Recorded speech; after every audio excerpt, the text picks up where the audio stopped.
all right, do you want to wait until that happens to buy a house? Like, no. Yeah. I mean, because the thing is the price of the house today is not going to be the price of the house when rates come down. Yeah, when rates are down, the price is going to be way higher. So yeah. You know. So then here's the question that I get all the time: is it better to buy a house that is on the higher side, but you get a really good interest rate, like the last 2 years, or buy a house that's on the cheaper side, but it has a higher interest rate? You know, what's and for me, it's like, well, you can always refinance, right? Yeah. So getting a high interest rate isn't like, it isn't like the nail in the coffin for you. You can always refinance. But what you can't do is if you bought a house that was overpriced, you can't go back and rebuy it at a cheaper price. That's the price. You're with that forever. So that's kind of what I tell my people is like, that's kind of what you want to look for. I hate this expression that I'm about to say. Okay. I hate this. I don't like the expression because it just. I know what you're going to say.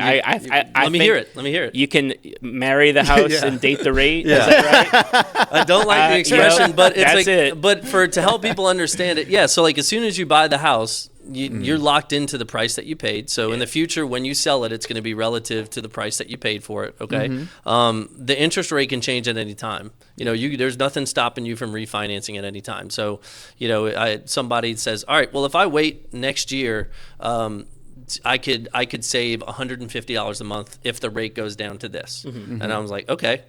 So do you know what basically $150 a month if you boiled it down to loan amount? So essentially kind of every $10,000 right now in a loan amount is adding about $70 to your monthly payment. It's not exactly that, but that's just kind of a baseline when you factor in property taxes, all the other things that go into the payment. So all right, so then 150, let's say we're at $20,000. So essentially if you're saving $150,000 because the rate is lower, I'm sorry, $150 a month because the rate is lower, but that at that time the house is more than $20,000 higher than what it is right now, then actually you're coming out worse. So when you really look at it from a dollars and cents perspective like that, then you could it puts it a little bit into perspective to that argument, but it's not. That's also not for everybody. So marry the house, date the rate, right? Well, but I think you should also also want to be comfortable with who you're dating. Like like you're not just. So I tell everybody this, and I was like, look, here's the thing: is that